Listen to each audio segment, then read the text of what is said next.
Hello, नमस्कार. श्री स्वामी समर्थ. कसे आहात सर्व? मस्त ना? तर मस्त असला पाहिजे. चला आता मस्त अशी रेसिपी बघूया हलक्या फुलक्या भुकेसाठी किंवा लहान मुलांना टिफिनमध्ये देण्यासाठी. तर हे बघू शकता. तुम्हाला समजलं असेल बघताच. मस्त असा मखाण्याचा चिवडा आपण बनवणार आहे, नमकीन असा. तर चला तर साहित्य आणि कृती बघून घेऊया. इथं तूप घातलेलं आहे. तुपामध्ये थोडंसं तूप घालायचं आहे. तुपामध्ये मखाणे घालायचे आहे. मस्त असे मखाणे बारीक गॅसवरती भाजून घ्यायचे आहे. क्रिस्पी होऊपर्यंत हलवायचे आहे सतत. हे नरम असतात, खातावेळेस असे नरम लागतात, पण जेव्हा आपण भाजतो तुपात त्यावेळेस ते क्रिस्पी असे होतात, मस्त असे. तर हे बघू शकता, जसे कुरमुरे असतात ना तसे होतात मस्त असे. आणि याची टेस्टही खूप छान लागते. हलक्या फुलक्या भुकेसाठी तुम्ही नाश्त्याला किंवा संध्याकाळच्या वेळेस तुम्ही घेऊ शकता. तर तुम्ही ह्याच्यामध्ये ना लाल तिखट मसाला किंवा लाल तिखट मसाला म्हणजे मिरची पावडर किंवा हिरव्या मिरच्याही घालू शकता, किंवा असा साधाही करू शकता. तर मी ह्याच्यामध्ये हिरव्या मिरच्या घातलेल्या आहे. तर छान असं सतत मी हलवत होते बघा. आणि ह्याच्यामध्ये मस्त असे परत थोडंसं तूप घातले. ह्याच्यामध्ये ना शेंगदाणे घातले. शेंगदाणे छान असे लाल रंगावरती बारीक गॅसवर आपण भाजून घ्यायचे आहे. आणि एकदम म्हणजे डायरेक्ट एकत्र नाही वतायचं, तर वेगवेगळं काढून घ्यायचं आहे, थंड होऊ द्यायचं आहे.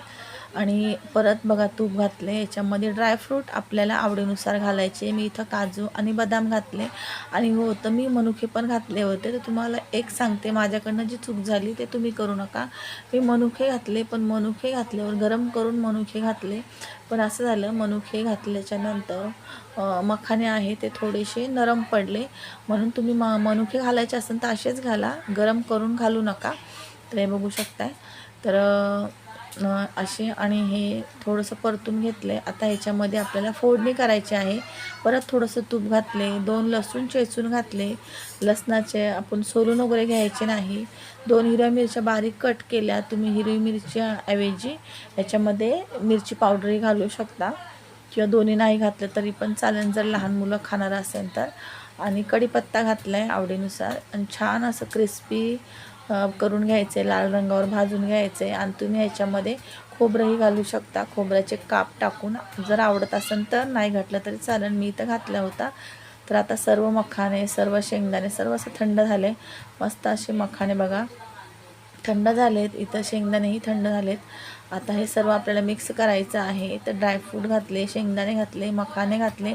आता ह्याच्यामध्ये फोडणी दिलेले घालायचं आहे मिरची, लसूण आणि कढीपत्ता. आणि ह्याच्यामध्ये घालायचं आहे काळं मीठ. आपल्याकडे काळं मीठ नसेल तर रेग्युलर जेवणातलं मीठही घालू शकतो. तर इथं काळं मीठ आवडीनुसार घालायचं आहे. आणि ह्याच्यामध्ये ना थोडीशी बडीशोप मी विसरले होते, तर बडीशोप पण थोडीशी परतून घालायची. बडीशोपनी पण खूप छान असा फ्लेवर येतो ह्याच्यामध्ये. कोणत्याही चिवड्यामध्ये तुम्ही बडीशोप घातली का छान असा फ्लेवर येतो. आता ह्याच्यामध्ये मी थोडीशी ना अर्धा चम्मच साखर घातली. तुम्ही इथं पिठी साखरही घालू शकता. आणि ह्याच्यामध्ये थोडंसं वरतून खोबरं किसून घातलेलं आहे, काप करून घातलेलं आहे, अगदी थोडं घातलं आहे मी नावाला. आणि छान मिक्स करून घ्यायचं हे. आणि परत थोडंसं थंड होऊ द्यायचं. नंतरच आपण डब्यात भरून ठेवायचं आहे. आणि हे बघू शकता मस्त असा हलके फुलक्या भुकेसाठी मखाना चिवडा तयार आहे. कशी वाटली आजची रेसिपी मला नक्की कमेंट करून सांगा. आणि तुम्ही पण बनवून बघा. हा मखाना चिवडा मस्त असा लागतो, खूप छान टेस्टी लागतं. नक्की बनवून बघा आणि मला कमेंट करून सांगा. चला तर, व्हिडिओ आवडला तर चॅनल नक्कीच लाईक शेअर सबस्क्राईब करा. भेटू अशा छानशा व्हिडिओसोबत. तोपर्यंत बाय बाय. श्री स्वामी समर्थ.